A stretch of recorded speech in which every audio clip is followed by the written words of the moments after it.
নমস্কার, আমি ডক্টর সুনীল শাস্ত্রী ত্রিপুরার আগরতলা থেকে বলছি।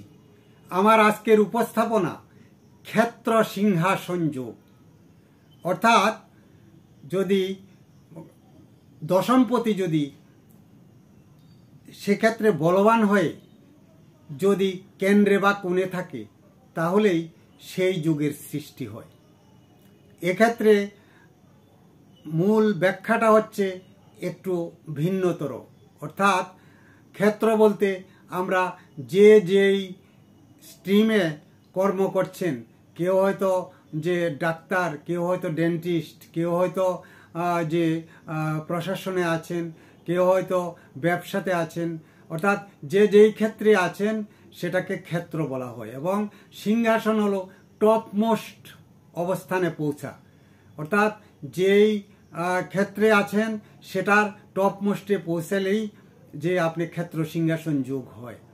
এছাড়া আমরা দেখেছি যে কেন্দ্রে বা কোণে, কেন্দ্রস্থান 1, 4, 7, 10, তো সেক্ষেত্রে যদি লগ্নে দশমপতি থাকে তাহলে যে ফল দেবে, চতুর্থে থাকলে আরেকটু ভালো ফল দেবে, সপ্তমে থাকলে আরেকটু ভালো ফল দেবে এবং দশমে থাকলে আরেকটু ভালো ফল দেবে।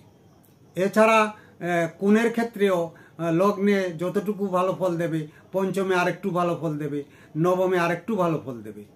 এছাড়াও আমরা বলেছি দশমপতি যদি বলবান হয়, বলবান বলতে আমরা বুঝি যদি সে তুঙ্গস্থ, সুউচ্চস্থ, তাহলেই সে সর্বশ্রেষ্ঠ বলবান। তার থেকে একটু কম বলবান হচ্ছে যদি সে ত্রিকোণস্থ থাকে, এবং যদি স্বক্ষেত্রী থাকে আরেকটু কম বলবান, এবং মিত্রক্ষেত্রে থাকলে আরেকটু কম বলবান। তো সেখানে বলবানের ক্ষেত্রেও সেটা বিচার করার পদ্ধতি আছে।